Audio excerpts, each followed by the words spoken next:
देखिए, हमारे बड़े बुजुर्गों ने त्योहारों के लिए कुछ रस्में बनाई होती हैं और जो बड़े सोच समझकर बनाई गई होंगी, लेकिन पर्यावरण की सुरक्षा का ढोल पीटने वाले होली पर पानी की बर्बादी और दिवाली पर प्रदूषण का रोना रोते रहते हैं, जिन्हें रूस यूक्रेन, ईरान इजराइल, फिलिस्तीन इजराइल की लड़ाइयों से होने वाली ग्लोबल वार्मिंग नजर नहीं आती।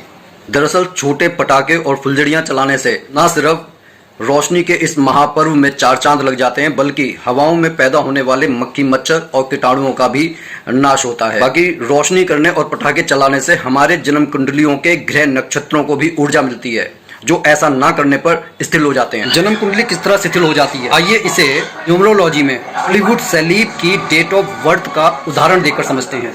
लाइमलाइट में आने के लिए बॉलीवुड के सितारे अहिंसा के पुजारी बन जाते हैं, पर्यावरण के पहरेदार बन जाते हैं।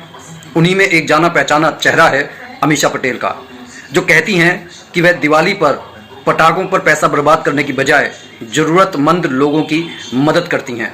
साथ ही वो लोगों की कामयाबी, सफलता, खुशी, शांति और प्यार की दुआ करती हैं, जिस पर उनकी दादी माँ को उन पर बहुत गर्व है। लेकिन वो भूल गई कि उनकी डावाडोल किस्मत की नकेल 9/6/1975 में बंधी हुई है, और जब तक वो पटाखों का सहारा नहीं लेती उनका कल्याण नहीं हो सकता।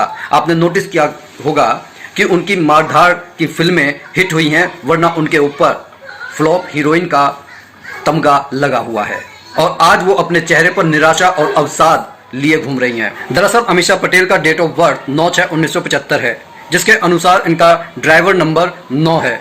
9 एक लड़ाका ग्रह है, जिसे हम मंगल ग्रह कहते हैं, और ये एक योद्धाओं का ग्रह है जो किसी के सामने हार नहीं मानता, कभी झुकता नहीं है। इसे जिंदगी में हमेशा किक की जरूरत होती है। एक योद्धा जो अगर भावुक होगा तो वह अपने लक्ष्य को प्राप्त नहीं कर पाएगा, उसकी रणनीति फेल हो जाएगी। लेकिन अगर वह ज्यादा ही क्रूर होगा तो दुनिया उसके सामने नतमस्तक होगी।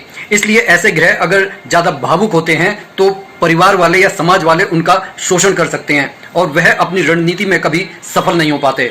अब यहाँ पर हमारे को यह देखना होगा कि इनका कंडक्टर नंबर 1 है।